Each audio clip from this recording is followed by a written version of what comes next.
Thank you, everybody. It's nice to see a full room here. Electricity gets really important at this point in the day, doesn't it? All the outlets are taken. How many of you, I was here in Boston in May speaking to one of the partner parties, conferences, whatever. Just show of hands, were any of you in that room at that time? Oh, so a lot of fresh blood. Okay, this is going to be great. So clearly the topic of pricing is a subject of interest. I'm Blair Enns. My company is Win Without Pitching. It's a training company for creative entrepreneurs, sales training for creative entrepreneurs. And within the spectrum of sales training, there's the subject of pricing. When I was here in May, I gave one of my more eclectic talks. It's called The 6 Constraints. There's this beautiful place where I write the laws. It's called Blairtopia. And that talk is based on the laws of Blairtopia. In Blairtopia, all the creative firms are really, really successful. And one of the reasons they're successful is they have to follow my laws. So the 6 constraints are around the things that I would impose on you if I could to make you more successful. And some of them are quite contrarian. And maybe one or two of them will come up. But within that topic, I touched on this subject that I'm going to spend 45 minutes on today. And the subject is to price the client, not the job. And when I was talking to the folks at HubSpot about coming back and talking to you guys here today, I really wanted to talk on this subject because this very specific aspect of pricing is something, it's a challenge that I see repeated across many HubSpot partner firms. So how many of you are with agencies or with marketing firms that are HubSpot partners? Yeah, great. Okay, perfect. This is going to go great. Some of you, I'm going to show some pictures from your websites. 4 of you. But don't worry, the names are redacted. All right, price the client, not the job. Here's the agenda. I have 4 speaking points. I'm going to talk to you about the key principles of value pricing. I'm not going to go too deep into this theory of value pricing, but we'll start with that, the key principles of value pricing. And then I'll get to this, to me it's a foundational point of what I really want to talk about today, and that is yours a customized services firm or is it a productized services firm? And if you haven't previously contemplated that question, I'd like you to think about it now just for a minute, or between now and when I get to it. We'll go into that a little bit more deeply. Then I'll talk about what do I mean by pricing the client, and specifically how do you go about doing it. And I'll give you some examples of how you can do this well and reap more reward for it. Have a far greater impact on your clients' businesses, deliver greater value, and earn greater financial reward for yourself. And then I'll finish with just a couple of minutes on how you might use these principles to go deeper into your client's organization. So beyond selling inbound marketing services, I really believe that some of you, maybe a lot of you, should be looking at additional services, and I know some of you already are, but inbound marketing is connected to the challenges that you help your clients address. Those challenges are connected to other challenges for which you are perfectly positioned to help your clients solve. If it's something that you decide that you want to do. So we'll talk about what some of those opportunities might be, those adjacent opportunities, and then you just have to decide, well, I really don't want to get into that business, and that's fine. That's an entirely personal thing. Okay, let's begin at the beginning. Key principles of value pricing. I'm going to make this just mildly interactive. First, I'm not going to go too deep into the subject. We could talk about the theory of value pricing all day, but how many of you feel like you're familiar with the principles of value pricing? The theory makes sense to you, you understand it. Okay, so a lot of you are kind of putting your hands up a little bit. Let's say half, maybe it was more than half. How many of you, if you could put your hands up high, that would be great. How many of you feel like you've got value pricing nailed? You value price your services? A lot fewer, right? There's maybe 4 or 5 and maybe a few halves. Do you ever think about why that is? Most of us are familiar with the theory. Many of you have probably sat through talks from people like me talking about the theory of value pricing. but it's difficult to implement, isn't it? And I was Tim Williams, who does a lot of work on value pricing. He was speaking earlier this morning, and he and I had lunch together, and we were talking about that, about how, you can teach the theory to people, but the application is often difficult. And I was saying, I think it's because pricing is inextricably linked to selling and negotiating. And you can't really teach pricing theory in a room like this without talking about selling and negotiating. And I think that's where it really falls flat, because value pricing in a business like yours, it really comes down to the value conversation. And if you are not practiced at it, the value conversation is a difficult one to pull off. It's difficult to pull off. It comes with a little bit of practice. Okay, so I'm going to talk about value pricing, but let's just take a minute to talk about the many different ways on which you could price your services. So you can price, first of all, based on inputs. And what do I mean typically when I say the inputs? What are the inputs that go into solving your client's problems on your end? What? Cost, time and materials, right? It's time and materials. It's mostly time and materials. There are probably other types of inputs, but it really comes down to those two things, and primarily time. You could also price based on the opposite of inputs, right? You could price based on outputs. And so when I say price based on outputs, what do I mean? Deliverables. Yeah, deliverables. So in an inbound marketing firm, deliverables like what? Blogs, social posts, words of content created, marketing plan generated, etc., right? These are all deliverables. You can also price based on the market. Now it's not inputs or outputs or the market. Market pricing is one of the three kind of fundamental pricing strategies that's also known as neutral pricing. So you can have penetration pricing, which means you're lowering your price. You look at the market and say, I'm going to go to market cheaper than my typical competitors. I'm going to try to win business based on price. The opposite of that is known as skim pricing. So we're going to be, or prestige pricing. They're not exactly the same thing, but the principle is that you're going to go into the marketplace and you're going to charge more. Therefore, the assumption is you're going to have some sort of premium offering, and you're going to skim some of that cream off the top. And when you choose to have your pricing in line with what your competitors are charging, that's known as market pricing. So you can have market-based pricing and still be pricing on inputs and still be pricing on outputs. I'm really talking about the different ways that you think about pricing, the different ways that you go about it. And then you can have value pricing. Have you stopped to consider the question, what is value? Yeah? And what's the answer you came up with? You don't know? Yeah, depends on who you're talking about. That's a great question. I used to have this before I started researching the subject of pricing theory. I had cobbled together my own theory of value, and my theory of value was value equals quality times quantity divided by price. So that's an economic equation, right? That's an economic equation. But then you start learning about pricing theory, and the reigning theory of value, starting from from 1776, when Adam Smith wrote The Wealth of Nations, was the productivity theory of value.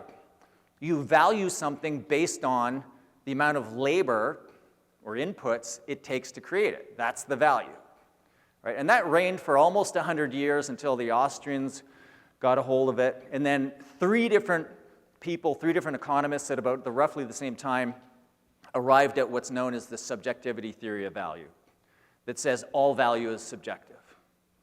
So all value is subjective means value is in the eye of the beholder. And that's what you mean by, well, it depends who you're talking to, right? We all value things differently. And when I first read that, I thought, yeah, that sounds pretty close, but I don't think it's fully true. Because in a B2B sale, you're talking to your prospective client, and they have specific business objectives that they're trying to hit, and they're usually economic, right? And you could ask different individuals within the client organization about the value, and they would cite those similar economic principles. But there's, if I'm honest, it's not one of the better books on value pricing. I think it's called Value-Based Pricing. It's written by a couple of British gentlemen named McDavitt and Wilkinson. And in that book, they talk about the value triad, which is a really interesting model, I think it's interesting to help explain how you deliver value to your clients. And what the value triad says is you can take all of the value that you deliver and you can put it into one of three buckets. The first is revenue gains. So you deliver value to your clients by helping them make more money. It might be sales, top line, it might be profit, bottom line. Number two is cost reductions. The second way you deliver value is you help them reduce costs. Right? And both of those are economic measures of value.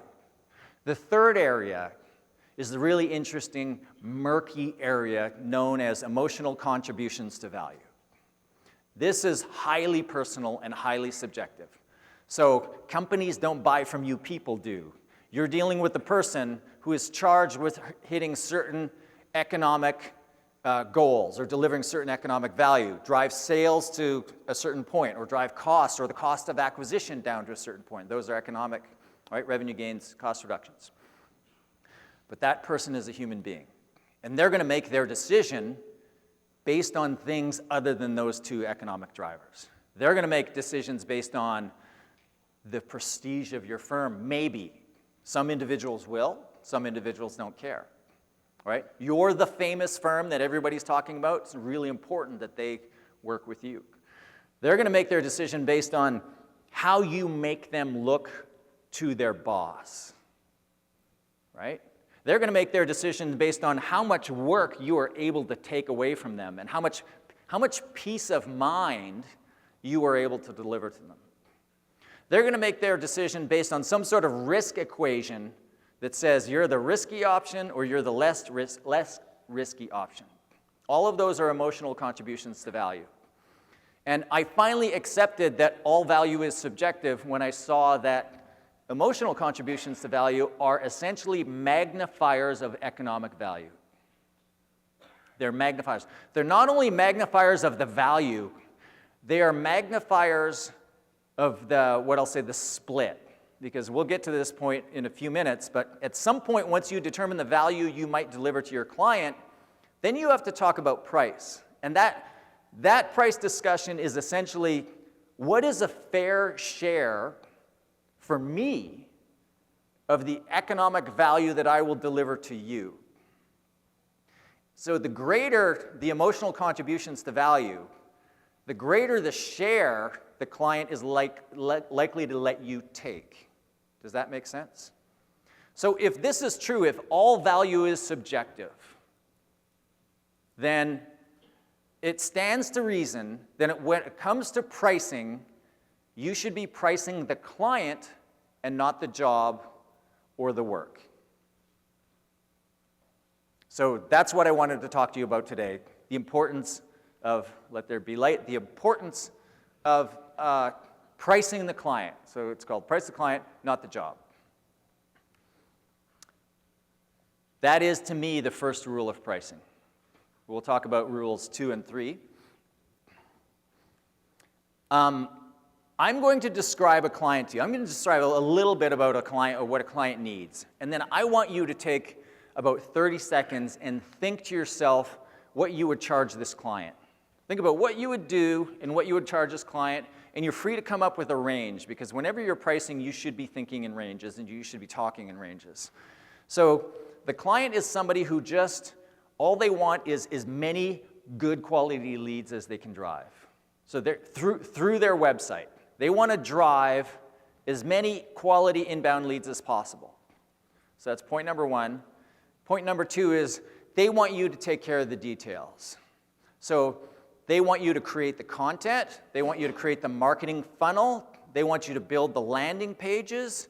They want you to take care of lead scoring, etc. All of the things that you might do for various clients, they just want you to take care of it. So based on that little information, we want to drive as many leads as possible, and we want you to take care of all of the details. Just get a number in your mind or a range. What would you charge? Now, do some of you, at least some of you, have a sense of what the range would be?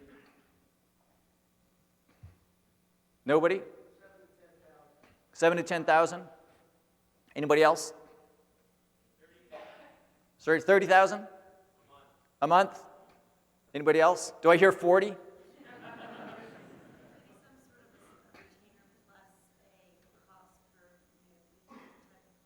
Yeah, a retainer plus cost per lead, maybe, yeah. You don't have okay, let me give you a little more information. I'll tell you who the client is.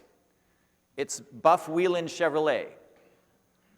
I don't know anything about Buff Whelan Chevrolet. I just really like the name, and I found it on the web. So that's the client. Now, you know a little bit more about the client. Now you get to adjust your price, because we're pricing the client, not the job. Does it change the number that you had in mind? Or does this client, based on the little that you know about this client, does this client fall somewhere within the range that you were thinking? It changes? It goes up? Goes up? Could be what? Yeah. Okay, what if it's this client? Okay, this is why we price the client, not the work. Because I told you what the client wanted, you did some sort of computation around inputs and outputs. Said, well, I'll do all these things, it'll take these number of hours, we'll charge this for it. And you, without knowing who the client is, you should have no basis for giving me a price. Your answer should be, I have no idea. You've given me absolutely nothing to tell me what I would charge that client. And if I said to you, it's the Chevrolet division of General Motors, okay, now what's the price? Well, now just give me, you can probably estimate a range now. You can probably have enough information to say that it's probably 6 figures a month. Is that fair? Yeah. But Buff Whelan Chevrolet and who knows where, it's probably not 6 figures a month, is it? It's probably 4 figures a month. We price the client, not the job.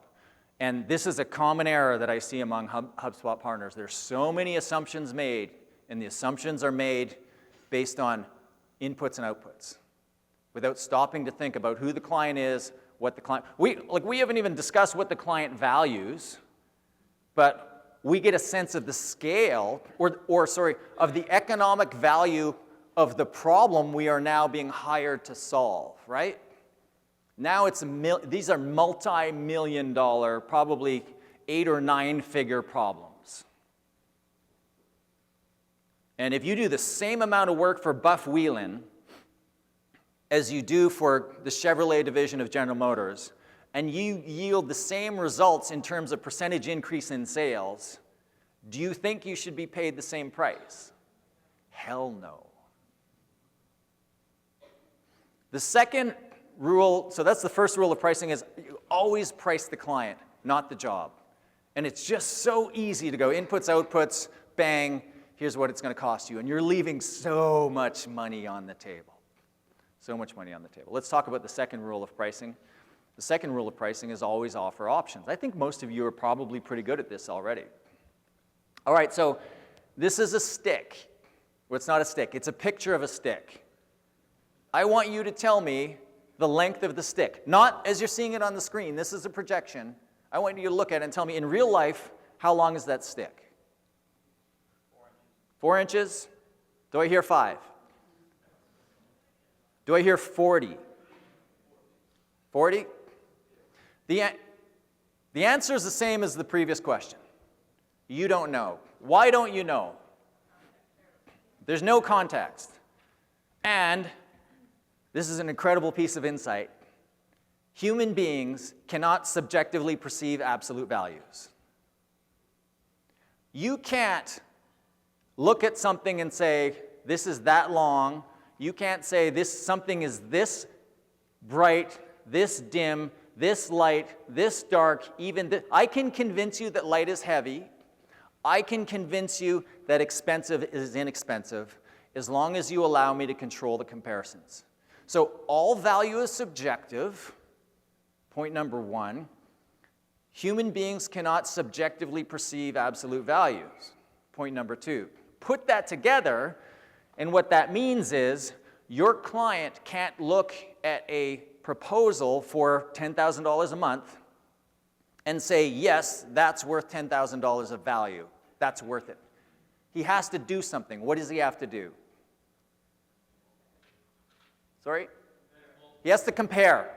He needs context. He has to compare. So he takes your proposal for $10,000 a month, and he goes and gets the comparisons. Where does he get the comparisons? Competitors. Yeah, he also thinks back to what did he pay you previously? What else has he spent $10,000 on? But he goes out and gets 3 bids. So this idea of the power of options and the fact that the brain is wired to answer the question, which of these options is the best value? It's not wired to answer the question, is this of this much value? It has to make a comparison. It needs context. That point was driven home to me when I was reading William Poundstone's wonderful book called Priceless. And I'm sitting up in bed and reading this book, and this image from Edward Alderson is in the book. And he kind of just matter-of-factly says, talking about the need for context, he says, on this checkerboard there are 2 squares. One is lettered A, and one is lettered B. And he says, they're both the same color. Can you see that they're both the same color? They don't look like they're the same color, do they? So he said, no, go get some pieces of paper and cover up all the squares except those 2. And when you finally cover up the last square and you're just looking at those 2 squares, you might even hear a click in your brain. And suddenly those 2 squares will look the same. Here's proof that they're the same. Those 2 squares are the same color. Your brain cannot subjectively judge absolute values. Your brain is always making comparisons. Your client's brain is always making comparisons. Never, it's a rule in pricing. You never give one option. You always give them, enable their brain to answer the question it is wired to answer. Right? Just mathematically, if you go from 1 option to 3 options, you go from, if there's 1 option, there's really two choices. There's a 50% of your options are positive, where you get hired. If you go to 3 options, what's that? I'm horrible at math. 2 of the 3, 3 of the 4, is that right? This is so pathetic. There are 3 types of people in the world, those who can count and those who can't. 75% of your options end up with you being hired. And those of you who do this know this. You see it. You slide across the table 3 options, and their brains go to work trying to figure out which is the best value. They're not going, I don't know if this is worth it. They're going, which of these is the best value? So your job as salesperson, you're pricing the client, you're always offering options because your job is to control the comparisons that the client is inevitably going to make. Airlines are super great at this, aren't they? Airlines are masters. How many times a day in this country do you think the price of an airline seat changes? 15 million. So I flew from Vancouver to Newark recently. I think it was on these dates.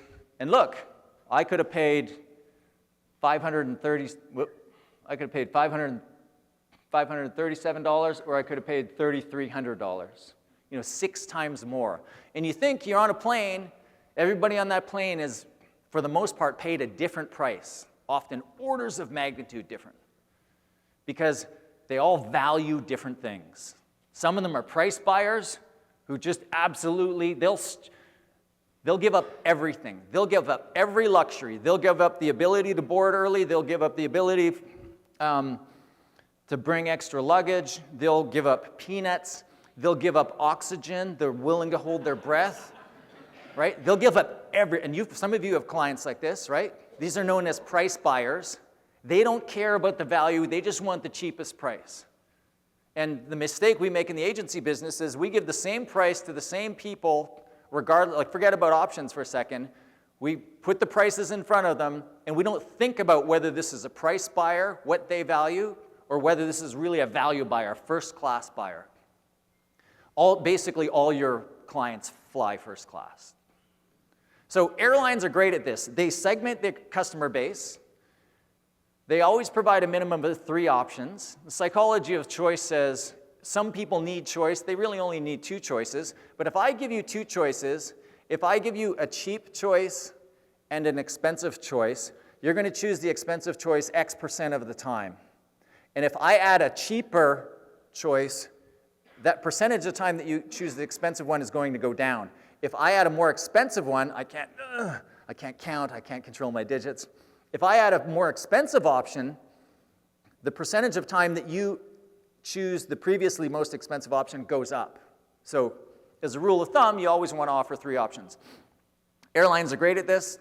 They segment their customer base because they're talking about millions of customers, minimum of 3 options, and they publish prices on their website. And those with the yield management or revenue management pricing model, like airlines, those prices are changing constantly. SaaS companies do this too, right? I think this is QuickBooks Online. I don't remember. They're great at this. They segment their customer base because there are millions or many thousands of customers. They come up with a minimum of 3 options. They price them on their website. Marketing SaaS companies do this too, right? HubSpot does this. It's great. 3 different prices, 3 different sets of value based on 3 different buyer segments. They publish the prices on their website. My question to you is, should marketing firms do this too? But what I mean is segmenting your audience and publishing your prices on your website. I'm not talking about the 3 options. So I'm showing some examples from some firms. Names aren't included. Apologize if your firm's in the room. These are examples of HubSpot marketing partner firms doing what SaaS companies and airlines do. They're segmenting their audience in some way or another. They're saying we've got these different packages, right? You can choose these 3 different levels. You notice when you look at the details of what's included, it's almost all based on inputs or outputs. There's no conversation about who the client is, right? You're making assumptions about who the client is and what they value. Now this is the last one I'll show you.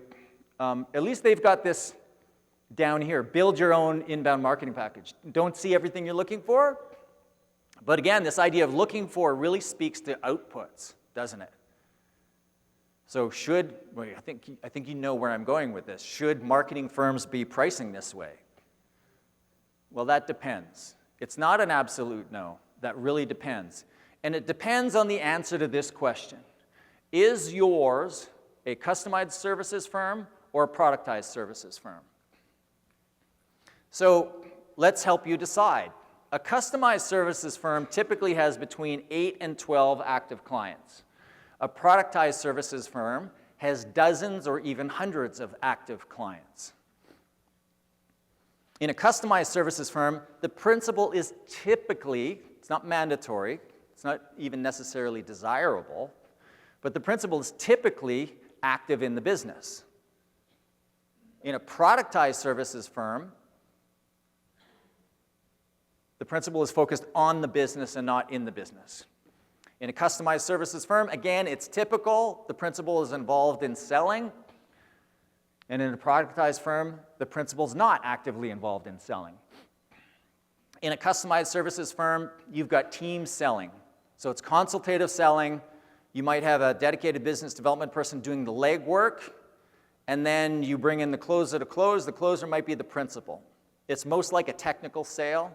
You bring in the big brain, and you crack open the big brain in the room to reveal the amazing contents. So it's team selling in that way. In a productized services firm, you have a dedicated sales team. And so in a customized services firm, firms that I typically work with, independent customized services firms, there's usually one business development person, then the principal's involved, and there might be a marketing person, et cetera. But it's really one salesperson. In a productized services firm, you scale up your sales team fairly quickly.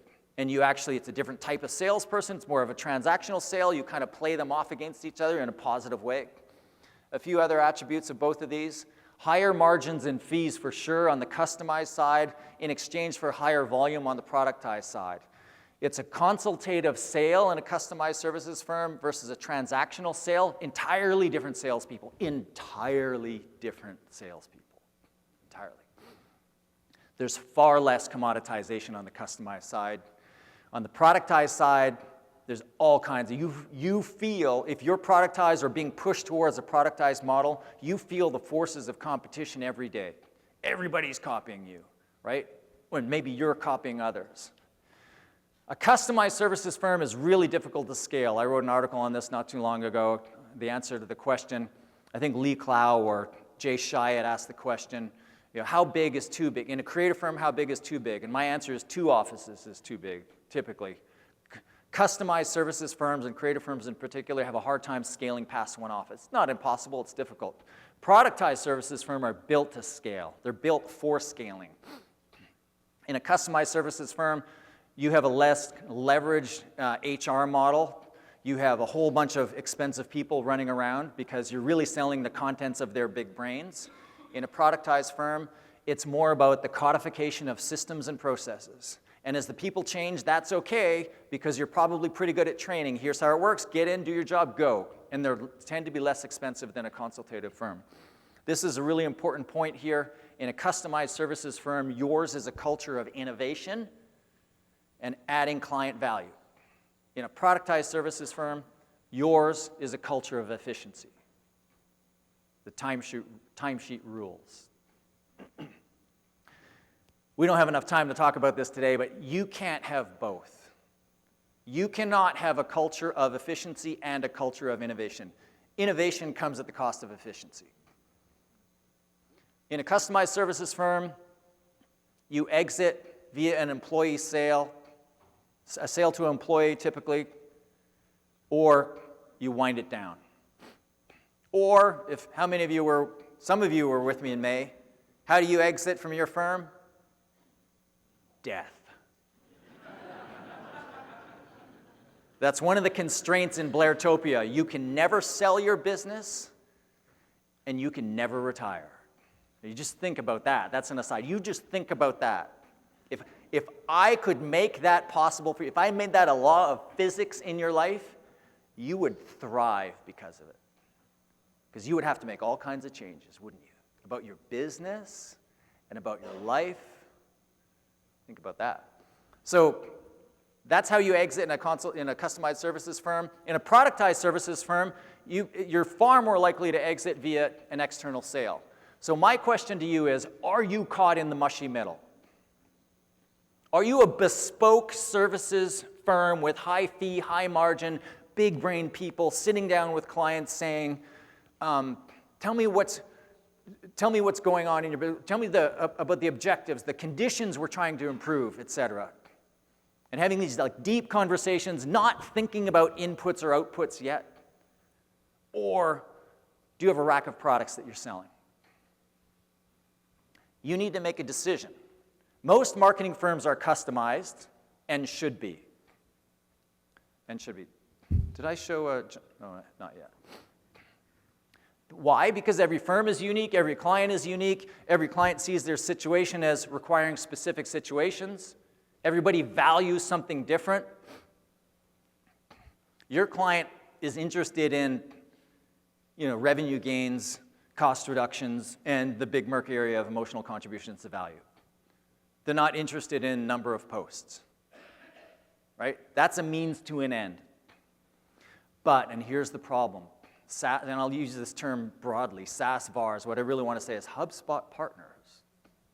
HubSpot does such a great job for you in saying, here's a whole bunch of the elements to take to operate your inbound marketing business. So you quite rightly look to HubSpot for a lot of examples. And I think what's going on is you're looking at how they price, and you think that's how we should price too. That's not how you should price. You should not be putting these packages together you should be putting packages together with options, but on a client-by-client basis. So that means there's no way you would be publishing packages on your website unless you fully embrace this idea of moving to a productized service business. And I think the challenge here is most of you are being pushed that way or you're going that way, and you haven't really thought it. You don't really know it. You haven't consciously made the decision that we're going to be a productized services firm. I know as a former consultant who now runs a productized business, I was caught in the middle for a lot of years. And it's really hard to do both well. It's hard to operate in that mushy middle. So this is a decision. It's not, oh, hey, I guess we're productized. It's a decision. There's a great book on this, John Warillo, Built to Sell. And the only thing I don't like about the book is the example he uses, it's a business novel, is a design firm, and they focus on building logos, which I don't think is a productizable service, or at least not something I would recommend. But other than that, it's great. It's a story of a principal who wants to sell his business. He's fed up, he's frustrated. He goes to his business advisor, and he says, I want to sell it, and his advisor says, there's nothing to sell. So he shifts to a productized services business. So the key here is, where are we here? Now let's get into the specifics. I only have a few minutes left, but this is pretty quick. The equation is, and the steps are, first you determine the value that you might create for the client in a conversation with that client. Then you come up with a price range, and then and only then you start thinking about inputs and outputs. You start with the value. You have a value conversation with the client. I'll give you a model for that. What's important to you, Mr. Client? What do you value? And then you figure out, okay, well, if I could deliver on that, how much would you pay me? And once you have that done, then you think about inputs and outputs. So real quick, I'm running a bit behind here. So questions for the client, these first three questions, this is the standard model for the value conversation. Objectives, what are your business objectives? How will we know when you're successful? What's the value of this to you? I really like that first question is, what's the desired future state look like? What do you want? Go past business needs. Tell me about the future. Tell me about the place you're trying to get to, Mr. Client. Okay, how will we know when we're there? What does it look like metrics-wise? Okay, sales are at this point, cost per acquisition's here, your day has been freed up to focus on these other things. If we got there, what would that be worth to you? This is the hardest part of the conversation. If we got there, what would that be worth to you? Get a range between X and Y. Okay, I'm going to come back with solutions for you based between X and Y. That's the conversation that needs to happen. And then, that's the pricing guidance is how you arrive at the price range. And effectively, you're saying, well, if I deliver on this value for you, wait a minute, are you saying you're guaranteeing you're going to deliver? No, hypothetically, if I delivered on this value, I don't know if I can guarantee it yet. If I delivered on it, how much would you be willing to pay me? Would you be willing to pay me this much? This is a real short-formed, hurried version of the conversation, but this is the conversation. And then you ask yourself, what solutions can I bring in at this range, and how much can I spend on them? That's how value pricing works. You determine the value the client's looking for, you determine how much you could get paid if you delivered on that value, and then you work backwards from there, and you come up with 3 options within that range. And you come back to the client and say, all right, there's 3 different ways we can help you. That's what I mean by price the client. So these are some things that your clients value. I'm going to move real quickly here. Right? I had a conversation at dinner the other night with a client of mine who's a HubSpot partner, and I was kind of beating him up over his 3 different options of inputs and outputs. And he said, well, there's always got to be some measure of inputs. Like it's always got to be like level, or outputs. It's always got to be level of outputs. I said, why do your clients hire you? Well, to drive web leads. Well, why can't that be the 3rd option? If they want 100 leads a month, why can't you say, for this price, huge amount of premium for price certainty and for essentially guaranteeing, for this price, we'll deliver 100 quality leads a month. And let the client let go and let you take responsibility for the outputs. Because if you really are an expert at what you do, you will be able to get into a client. You might have to sell a diagnostic first. You'll be able to go in and make an assessment of how many leads you think you can make and how much work you're going to generate and how much work you're going to have to do to generate them, right? So that could be the 3rd option. The 3rd option could be, I like thinking in terms of guaranteed value. So we have just under 5 minutes. I want to show you 2 slides. These are hypothetical. I just made them up. These are examples of 3 options. And you can, I don't know how I get these slides to you, but I'm going to make them available to you. 3 different options. There's so many different ways to slice and dice value. So the way I'm slicing and dicing here, 3 options. The first one is we'll sell you a diagnostic. We'll come in and tell you what you need to do. We'll find out what your situation is. We'll scope it out, and we'll tell you what we need to do. We'll essentially sell you a plan. Option number 3 is we'll do the plan, and then we'll do everything that we recommend in the plan. Right? Full implementation. This is what most of you are probably trying to sell now. Option number 3, so it's like you can do it on one end, we can do it on the other. In the middle is what I call the Home Depot option, which is you can do it, we can help. Right? Usually, you're structuring your 3 options so that they choose the middle one.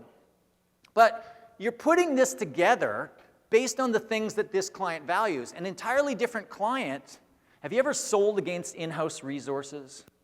Somebody's thinking of hiring you, but I got these people, internal people. They're not quite good enough, but you're really expensive. They would value knowledge transfer. They would love to hire you for a little while and to have you make yourself obsolete. If that's something they value, you should uncover it in the value conversation, and one of your options, at least one of your options, should include that. So here, option 1 is, well, we'll tell you what to do, an audit and a plan, and your people can do it. Option number 2 is, your people can do it, we'll tell them what to do, and we'll train them.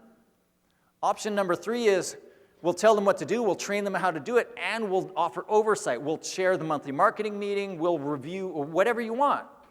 You can add all kinds of different deliverables to this value point of knowledge transfer. Does that make sense? So that's 2 different ways to slice and dice. The last point I want to make here is, and I'll make it very quickly because I think we have about 2 minutes left, is you really want to think beyond inbound. I think some of you are limited by your tools. I think there's 2 types of inbound marketing firms. There's the firm out there that says, we're an inbound marketing firm, competing with hundreds of other inbound marketing firms.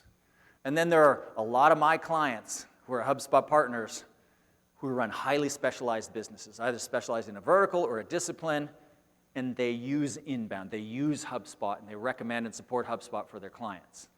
They're not competing with you guys, right? They're going in and solving problems, the ancillary problems to inbound marketing. So this question of, I've heard this from a few different clients of mine. Agency principals say, they're talking to a client of theirs about lead generation, and they say, have you ever had a client say to you something like this, okay, we're going to generate all these leads, now what do we do with them? And you say, well, you don't know, we're an inbound marketing firm. If you hear that question twice, you should be thinking long and hard about a service that you can bring to bear, right? Like, have you ever been invited into your client's sales organization to talk to salespeople? You're bridging the gap. You're crossing the line because sales and marketing are getting closer and closer together in your clients' organizations, and the outside expert that can operate in both those worlds is going to rule. Where is the overlap happening? It's not in a physical place. It's happening in the CRM, right? So if you're using HubSpot CRM or whatever the client's using, and you're in there doing CRM advisory services, you have so much opportunity to offer more services. Think about this question. What else do your best clients want? Third option can sometimes be, you lead with the third option and you say, okay, we're thinking about the solutions, think about the value that you want, we're thinking about solutions. We started by thinking about what would we do if money was no object? That's a great way to introduce your 3 options, with the most expensive first being the anchor. That's rule number 3 in pricing. Always anchor high. The third option is not there to be sold. It's there to do what? It's there to make the second option look affordable. So what is your concierge level offering? And it's going to change from client to client. But think about that. Next time you're pricing out a client's job, ask yourself, what's like, if money were no object here, what would we do for them? And think about stuff beyond your current services. And then put that in column 3 and say to them, begin with that option. Almost apologetically say, you know, we started by thinking about blue sky. What would we do if money was no object? And the client might say, well, money is an object. Yeah, that's fine, but just go through this exercise with us. All right, summing up, all value is subjective. Therefore, price the client, not the job, unless yours is a consultative services firm. Is your movement towards a productized services firm, is that a conscious decision that makes sense, you've decided to make sense for you? If so, great. Ignore everything I've said. If not, don't ignore it. Determine the desired future state, then the measurements of value, and then you move on to pricing guidance. Then you move on to inputs and outputs. Present at least 3 options based, and those options change based on client to client. They're going to value different things. Therefore, how you package it together is always changing, always changing. And then go beyond inbound. There's so much ancillary opportunity. I've gone 1 minute over, therefore there will be no questions. I apologize for that. There's a way for you to get the slides. I don't know how that is, but good luck. Thank you.